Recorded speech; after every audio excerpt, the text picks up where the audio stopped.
ખબરોમાં આગળ વધીએ મોટા સમાચારની વાત કરવામાં આવે તો મોટા સમાચાર અરવલ્લીથી સામે આવી રહ્યા છે, જ્યાં અરવલ્લીમાં ધોધમાર વરસાદ વરસી રહ્યો છે અને એ વરસાદ દરમિયાન થોડા દિવસોના વિરામ બાદ વરસાદી માહોલ જામ્યો છે। હવામાન વિભાગે માહિતી આપી છે, ભારેથી અતિભારે વરસાદની આગાહી કરવામાં આવી છે।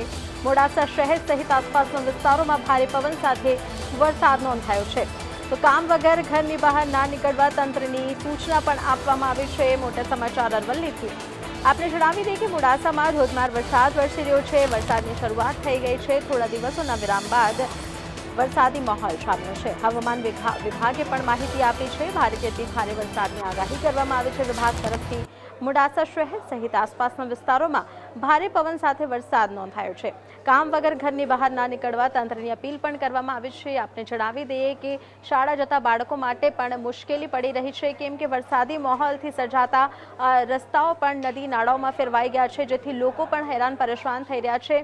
તો ક્યાંક ને ક્યાંક ખેડૂતો પણ પરેશાન થઈ રહ્યા છે, કેમ કે અધિક વરસાદ ખેડૂતો માટે પણ મુસીબત બની શકે છે, જેથી ખેડૂતોમાં પણ પરેશાની જોવાઈ રહી છે। હાલ લોકો ગરમીથી રાહત મેળવી રહ્યા છે આ વરસાદી માહોલમાં, પરંતુ જે હાલાત છે અરવલ્લીના તેમાં તંત્રે લોકોને ઘરની બહાર બિનજરૂરી કામથી નીકળવા ટાળવું કહ્યું છે।